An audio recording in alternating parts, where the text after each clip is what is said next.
대한민국의 사람으로 나가지고요.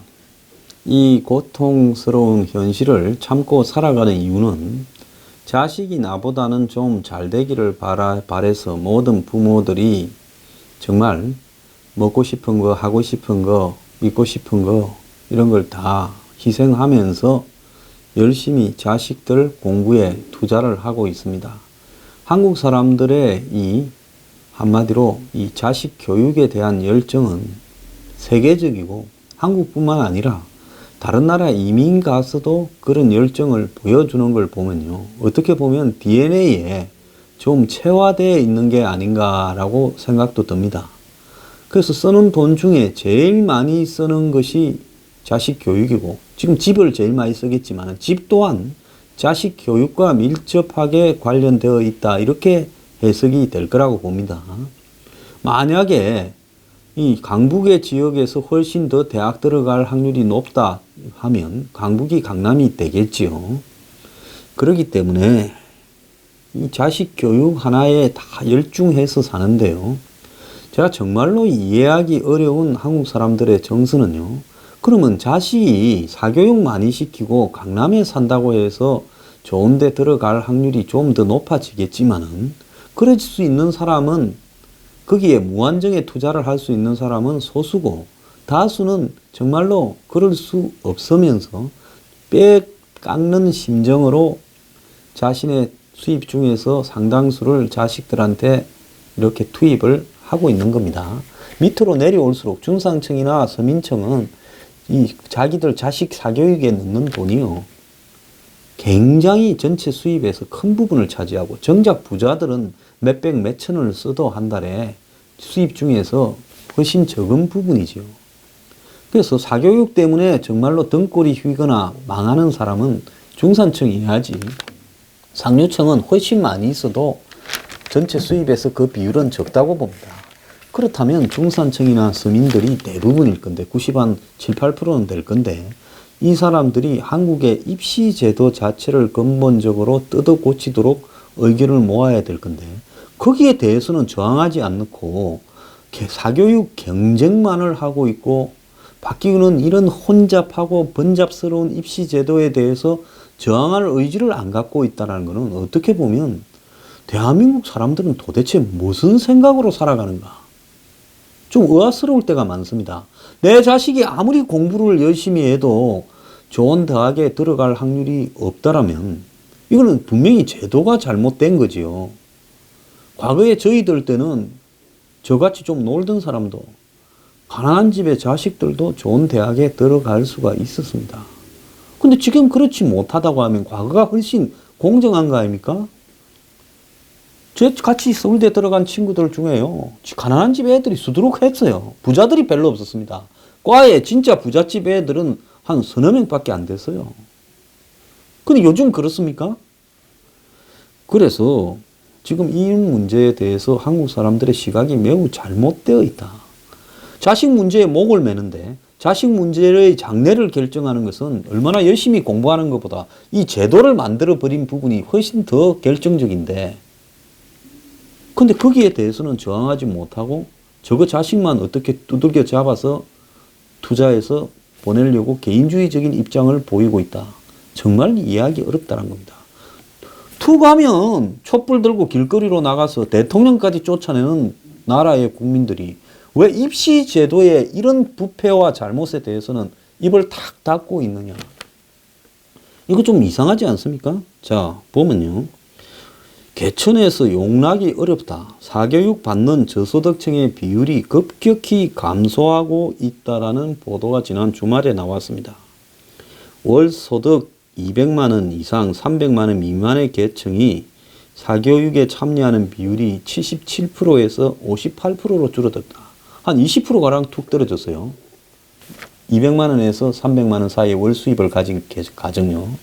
이런 가정들이 보면 빤하지요. 대부분이 그냥 일용직이거나 아주 이런 서비스 업종에 종사하거나 또 뭐 중소기업 조그만 데 다니고, 그래서 한 달 내내 성실하게 일하면 200 뭐 한 50만 원 안팎 받는 그런 가정들이 한국에 많지요. 그런 가정에서는 실제로 이 사교육비를 투입하고 나면 적자가 생겨서 몇십만 원씩 가게를 꾸려가기가 어렵지요. 그래서 이 사교육을 받는 저소득층 초중고등학생의 비율이 중산층이나 고소득층보다 급격하게 하락을 했다는 겁니다. 이 통계청과 교육부가 공동으로 실시한 사교육비 조사 결과를 보면요. 월 평균 소득 200만 원 이상 300만 원 미만 가구의 초중고등학생 중에서 사교육을 받는 이들의 비율이 2007년에는 77%였는데 2017년에는 58.3%로 18.7%나 낮아졌다는 겁니다. 10년 만에 이렇게 줄어들어져 버렸어요. 그에 반해 월 평균 소득 600만 원 이상 700만 원 이하인 가정의 초중고등학생이 사교육 참여 비율은 92.7%에서 80.8%로 11.9포인트가 낮아졌습니다. 월 600에서 700 사이로 보면 정량적인 중산층 하층에서 중간 사이의 소득일 거라고 보이는데요. 자, 그러면 300에서 400 사이는 84.4에서 67.9로 16.5가 낮아졌고 400에서 500은 89.2에서 74.9로 14.3포인트가 낮아졌다는 겁니다. 그러니까 전체적으로 보면 딱 법칙이 나오는데요. 600에서 700에는 11.9%가 낮아졌고 400에서 500으로는 14.3%, 300에서 400으로는 16.5%, 또 아까 200에서 300으로는 18.7%. 그러니까 밑으로 내려오면 내려올수록 100만 원 단위로 사교육에서 탈락하는 비율이 10년 전보다 10에서 20 사이로 점점 늘어지면서 이렇게 내려오고 있다는 겁니다. 자, 그래서 소득 수준과 상관없이 모든 계층에서 10년 사이에 사교육을 받는 학생 비중이 줄어들었어요. 근데 사교육비는 며칠 전에 제가 했지만은 3.1%가 늘어났다는 거예요. 작년보다도. 근데 실제로는 그것보다 18조 6천억인가 그랬는데 사교육비가 한 너댓 배가 더 될 거라고 예측들을 하고 있죠. 그러면 전체적으로 사교육비는 늘어났는데 중산층 이하로 쭉 내려오면서 사교육 받는 비율은 점점 줄어든다는 것은 결국 이 중산층 이하 소득이 낮아질수록 그런 계층에서 학생들이 사교육을 받지 못하는 일이 지금 매우 늘어나고 있다는 겁니다. 그래서 사교육비에 지출하는 금액은 소득 수준에 따라 큰 차이를 보이고 있는데요. 200에서 300만 원 미만의 이 소득층에서는 사교육비 지출이 15만 3천만 원, 600에서 700 사이에는 36만 4천 원입니다. 그러니까 2.23배가 더 많다라는 거죠. 그러니까 500에서 600은 빠졌었는데 거기도 보면 10년 전에는 90.5였는데 이번에는 78.2. 결국은 여기도 12.3%가 줄어든 겁니다. 아주 정확하게 법칙처럼 밑으로 내려올수록 점점 더 이렇게 사교육 누락계층이 늘어나고 있습니다. 그래서 전문가들은 경제적인 격차가 사교육 분야의 기회의 차이로 이어지고 실제로 학교가 애들에게 학력을 가르치는 기능을 거의 상실해가지고 학교 수업은 그냥 시간 때우러 가는 형식이 되고 수업 시간에 졸거나 자는 사람이 반이고 딴짓하는 사람이 반이라 이런 이야기가 지금 있는데 그러면 애들은 실제 공부는 사교육 시장에 가서 다 한다. 그런데 사교육 시장에 부모의 경제적 능력에 따라서 참여하는 비율이 현저하게 10년 전보다 소득이 낮을수록 더 크게 줄어들었다라는 겁니다. 그래서 이 문제는 저소득층의 경우 사교육비를 지출할 여력이 거의 없고 사교육도 계층 간의 격차가 계속 커지고 있다. 그러면 결국 이 말은 뭐겠습니까? 부모의 돈이 그러니까 자식의 학력으로 그대로 이어져서 대학에 들어가기가 쉬운 쪽으로 가고 있다는 겁니다. 그리고 또 한편으로 이게 지금 상징하는 부분은요. 소득 수준이 낮을수록 사는 게 점점 더 팍팍해지고 있다는 거죠. 10년 전에 같은 소득을 받던 사람보다 지금 같은 소득을 받는 사람이 훨씬 살기가 어렵다는 겁니다. 과거와 비교하면 사교육이 학생의 학업 성취에 끼치는 영향이 훨씬 커졌는데 10년 사이에. 그런데 저소득층의 사교육 기회는 이렇게 점점 어려워지니 개천에서 용나기가 어려워진 직접 원인 중에 하나다라고 이야기를 하고 있습니다. 그런데 여기서 또 한번 이렇게 출발부터 기회가 공정하지 못하고요. 사교육에서 더 나아가서 입시제도 또한 공정하지 못한 것이 분명합니다. 대학 입시제도 개편을 놓고 교육부가 이렇게 포럼을 했습니다.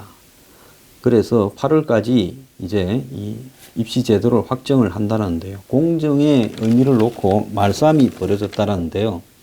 수능시험과 학교생활종합기록부, 학종이라고 하겠습니다. 학종 등 대입 전형 요소의 공정성 여부에 대한 설전이 벌어졌는데 깜깜이 전형이라는 비판을 받은 학종의 신뢰도를 높여야 된다라는 지적과 선택 과목 간 유불리 현상을 극복하지 못한 객관식 대학 수학 능력 시험은 학생 선발 요소로 한계가 있다라는 비판까지도 나왔답니다. 한 참가자는 대학별로 입학 전형이 매우 복잡해진 점을 고려하면 겉으로는 입시 규제가 많은 것 같지만은 내용상으로는 대학이 학생 선발 정권을 형성하는 가장 자유로운 입시다라고 이야기를 하면서 대학과 고교 현장에 대한 신뢰할 만한 대규모 연구조사를 통해 입학 전형 운영 실태를 조사할 필요가 있다라고 이야기를 했습니다.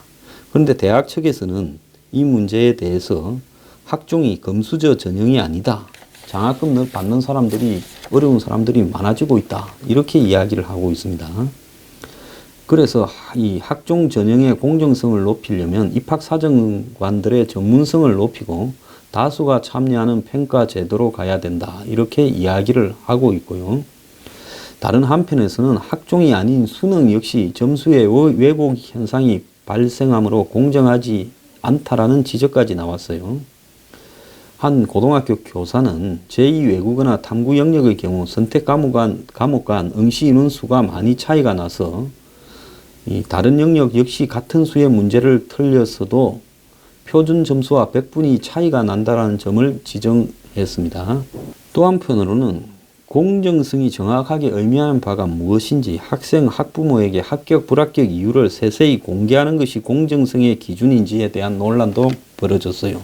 아주 상식적인 걸 가지고 그걸 공정성의 기준이냐라고 이견을 제시를 했습니다. 자, 한 상석자는 공정성을 강조하는 이유는 실패의 원인을 분명히 알고 싶은 욕구와 이렇게 맞닿아 있는데 이는 나의 발전을 원동력으로 삼기보다는 타인의 성공을 받아들이기 위한 심리에서 그런다 하면서 대입 운영 결과에 대한 정보는 전문가가 아니면 정확하고 올바르게 해석이 쉽지 않다. 그래서 대학 선발 결과에 대한 상세한 정보 공개를 요구하지 말았으면 좋겠다. 이 도둑놈이네요, 거의. 예? 어떻게 뽑혔고 어떻게 떨어졌는지를 갖다가 알 필요가 없다.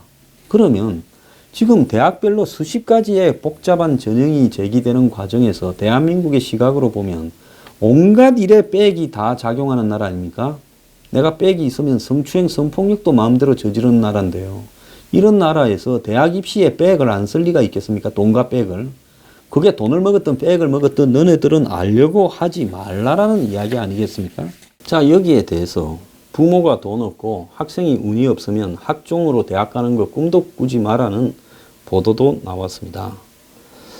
자, 학생들 같은 경우에 제발 학종 비중 좀 줄여주세요. 해야 할 게 너무 많아서 힘든데 그런 노력이 결과로 이어지지 않아서 억울해요. 부모의 경제력과 운에 좌우되는 전형 같아요.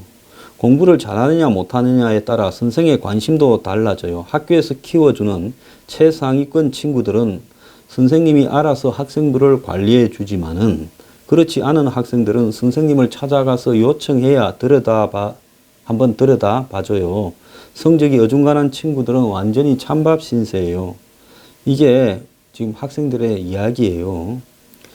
자, 올해 2019년도 서울 소재 대학들이 신입생 선발에 2.7명 중에 1명을 학생부 전형을 통해서 뽑는다고 합니다. 2014년에 이게 도입된 이래 지금 서울에 있는 대학을 들어가려면 무조건 학종을 준비해야 된다는 거예요.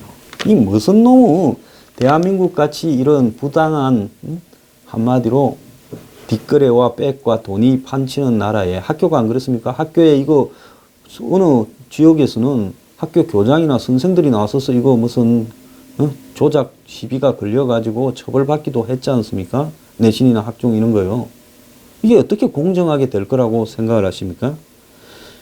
그러나 지금 고등학생은 10명 중에 7.5명이 학종이 공정하지 않다고 느끼고, 공정하지 않다고 느끼는 전형이 아무 개선 없이 비중만 확대되는 현상이 이어지자 학생들과 학부모들의 불만이 덜 끓고 있다는 겁니다. 매일경제가 진학사와 함께 고등학교 1, 2, 3학년하고 작년에 고3이었던 학생 졸업생 1303명을 대상으로 학종에 대한 설문을 했는데요. 설문 결과 학종이 공정하지 못하다라는 사람이 75%인 977명이라는 겁니다. 그리고 학종이 현재식으로 유지되는 것보다는 축소돼야 된다는 게 88.3%라는 거예요. 부모들도 이거 너무 피곤하다도 피로감을 호소하고 있다는 겁니다. 고1 때부터 2, 3학년 1학기까지, 그러니까 1학년부터 3학년 1학기까지가 모든 학교 생활이 학종 때문에 입시로 연결된다고 보니, 과거에는 이 고등학교 3학년이 입시생인데 그때만 부모가 바짝 고생한다. 이제는 1학년 들어가자마자부터 학종을 의식하면서 온갖 스펙을 채워줘야 되는 일에 부모가 끌려 들어가고 있다는 겁니다. 부모가 피곤하다는 것 자체가 이게 학생에 의해서 만들어지는 게 아니라 부모에 의해서 학종이 만들어진다는 걸 의미하지 않겠습니까? 그래서 교과 내신 성적은 물론이고 소위 자동, 봉진으로 일컬어지는 자율활동, 동아리활동, 봉사활동, 진로활동까지 골고루 다 챙겨야 된다는 겁니다. 그래서 대학별로 요구하는 부분이 다른 점도 학종 준비를 어렵게 하는 원인이고, 이에 학생하고 학부모는 자기들이 뭘 해야 될지 모르니 사교육 컨설팅에 가서 컨설팅 회사들만 지금 상담 한 번에 수십만 원 받으면서 아주 떼돈을 벌고 있는 거죠. 그래서 학종이 도입되고 난 이후에 학교 현장에 나타난 폐해는 다양한데 그 중에 가장 큰 문제는 일부 상위권 학생에게 스펙을 몰아주는 관행이라는 겁니다. 무려 76%, 997명이 아까 설문조사에서 학종의 가장 큰 문제점으로 일부 상위권 학생에게 스펙을 몰아주고, 거의 대부분의 학교에서 이런 관행이 행해지면서 학생과 학부모들 사이에는 고1 첫 중간고사에 인생이 결정된다라는 말이 정설로 이렇게 퍼져 있다는 겁니다. 그때 이제 성적을 잘 내면 그때부터 선생이나 학교에서 밀어준다는 거죠. 그래서 학교에는 서울대, 연고대 무슨 그런 부분에 몇 명 들어갔느냐, 인서울에 몇 명 들어갔느냐를 가지고 학교의 자랑으로 삼죠. 그래서 반면에 상위 5%에 들지 못하는 중하위권 학생들은 소외감, 박탈감에 시달리는데, 선생들이 공부 잘하는 학생 몇 명 외에는 사실상 관심을 끄고 산다. 그래서 그 안에 들어가지 못한 학생들은 상위권 학생을 빛내주는 둘러리에 불과하다 이야기를 하고, 패자 부활이 어렵고 아예 고1 때부터 인생이 결정된다라는 점에서 이게 아주 잘못됐다라는 지적도 많습니다. 그래서 어떤 학교에 배정되냐, 어떤 담임을 만나느냐에 따라 학생부 완성도가 천차만별이라는 거죠. 자, 복, 불복. 자, 이런 학교에서 이런 데 신경을 제대로 쓰고 또 이걸 잘 챙기는 선생을 만나면 잘 되고, 선생이 귀찮아서 내 월급 뭐 받는 만큼 하고 말지 하거나 학교에서 별로 신경도 안 쓰는 학교는 들어가면 이 학종이 제대로 될 리가 없다라는 겁니다. 그래서 전형 결과에 왜 붙었는지 떨어졌는지도 아무도 알지 못하는 것도 지금 납득이 불가하고, 실제로 이 대학 입시를 겪어본 학생은 고3으로 학종을 전부 겪어본 결과 모든 게 운이라고 이야기를 합니다. 학종에 붙은 친구나 학종에 떨어진 친구나 모두 이에 공감을 하더라. 학종이 되려 고교 서열화를 공고히 하고 있다. 학종 수혜를 본 것이 대부분 자율형 사립고, 자사고와 특목고 등이라는 겁니다. 실제로 2018년도 서울대 수시 합격자를 10명 이상 배출한 고등학교를 살펴보면 32개 교 중에서 단 3개 고등학교만 일반 학교고 나머지는 전부 자사고 특목고라는 겁니다. 그런데 학생들은 다 이런 학종을 간소화해서 이렇게 해야 된다는데, 또 교육 전문가들은 묵고 살 길이 없어서 그런가 학종을 간소화하면 특목고, 자사고 등 이 고등학교 네임밸류에 따라 대학이 또 가중치를 결국 줄 수밖에 없을 거답니다. 뭐 어쩌자는 이야기예요. 대학 입시를 뜯어먹고 사는 인간들이 전부 바른 말을 안 하기 때문에 학생들 말이 제일 솔직하다 봐야 되고요. 우리가 대학 들어올 때 한 10개쯤 친 것 같아요, 과목을. 그래서 생물을 선택하냐, 뭐 거기에 물리를 선택하냐, 이런 차이였지. 뭐 그거 다 쳤지 않습니까? 그러니까 전 과목을 다 공부를 하죠. 요즘 학생들 국사를 모르는 학생이 대부분이잖아요. 세계사를 모르는 학생이 대부분이고. 그러니까 한 10개 과목을 쳐서 대학 가면 되고, 한 번 쳐서 그렇다면 억울하면 2학년 때 한 번, 3학년 때 2번 쳐서 한 3번 쳐서 평균 내갖고 성적대로 가면 되지. 뭐 너무 학종이고 그럽니까? 그때 학생들 학종 없어도요, 지금 학생들보다는 훨씬 반듯했습니다. 착했고요. 지금 학종이 있어서 그래 학생들이 전부 저 모양입니까? 그 서울대 경영과에 들어간 학생이 떨어져서 죽어버리고 온 식구가 죽고 저 난리가 납니까? 그러니까 이런 헛소리 할 필요가 없이요. 입시는 정말로 공정하게 하려면 간단하고 투명하게 만드는 것이 핵심이라고 봅니다. 왜 이렇게 갈수록 입시가 개판입니까? 그리고 지금 한번 보세요. 없는 집 애들이 대학에 들어가기 어려운 게 온갖 대학교의 자율이니 입시의 복잡함이니 이런 걸 가지고 없는 집 애들 부모가 안 챙겨주면 지 혼자서 공부해서는 될 수 없도록 만들어버리지 않습니까? 이런 제도를 그대로 유지하자라고 하는 부분에 오히려 더 복잡하게 만들어가자. 학종이라는 듣도 보도 못한 게 최근에 튀어나와가지고 대학 입시의 핵심적인 방법이 되어가는데 여기에 대해서 부모들이 말 한마디 하지 않고 있습니다. 이게 정말로 대한민국이요, 정상으로 갑니까? 기회를 균등하게 주고 경쟁을 공정하게 해서 결과적 정의를 이룬다는 문재인 정권에서요, 이렇게 하면 됩니까? 근데 다 이 문제에 대해서 불만을 안 가지는 걸 보면요, 저는 한국 사람들이 다 미쳐가고 있다고 봅니다.